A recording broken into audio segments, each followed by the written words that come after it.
When President Trump nominates a man who has never tried a case for a seat on the federal bench, it shows he sees absolutely no shame in his game. Brett Talley, 36, has never even argued a motion in court, which suggests he got his law license for reasons other than practicing law. Worse yet, the American Bar Association has given Talley a not qualified rating. But apparently Trump, who was widely considered by members of his own party to be unqualified for the presidency, isn't going to be persuaded by the opinions of an established law group like the ABA. Opinion. And wait, there's more. The president's man for a lifetime position on the federal bench failed to disclose he's married to the White House counsel's chief of staff, as required. But don't expect Talley's shortcomings to derail the nomination. This is too good of an opportunity for Republicans to miss.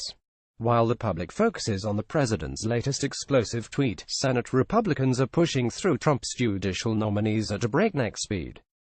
In 1 week, the Senate confirmed 4 nominees for lifetime positions on circuit courts, and 1 to district court, something that has rarely happened.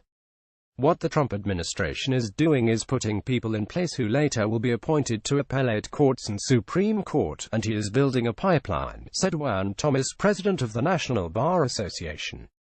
Elections matter. These judicial appointments and nominations have long-term, lifelong implications, he said.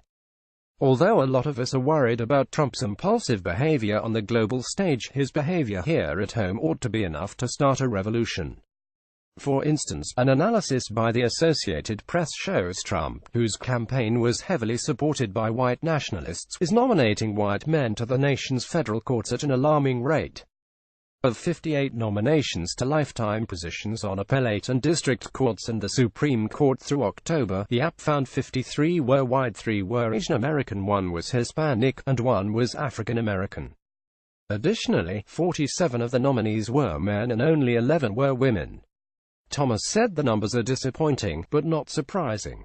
Trump and Beauregard Sessions showed no regard for people of color, showed no regard for diversity, and have a very conservative right-wing regressive agenda, Thomas said.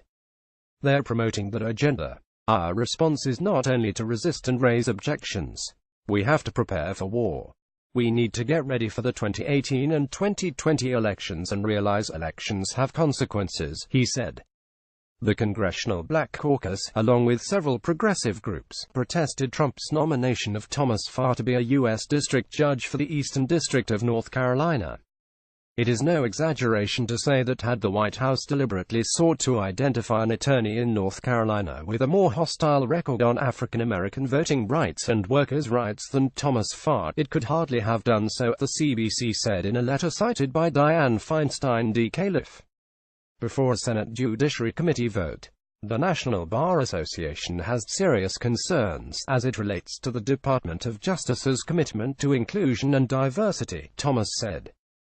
Congressman Cedric Richmond DVA mentioned during his inquiry of Sessions, the NBA submitted recommendations for judicial nominees. Yet 91% of the administration's judicial nominees were white men, with only 1 being African American, he told me. The judicial hijinks will affect America's justice system for generations. For those of you who did not vote or sat at home or voted for a third-party candidate, this is the consequence. You have Donald Trump, Thomas said. There is a silver lining, however. Because of the Trump presidency, no one should ever again have to explain to an apathetic electorate the importance of voting.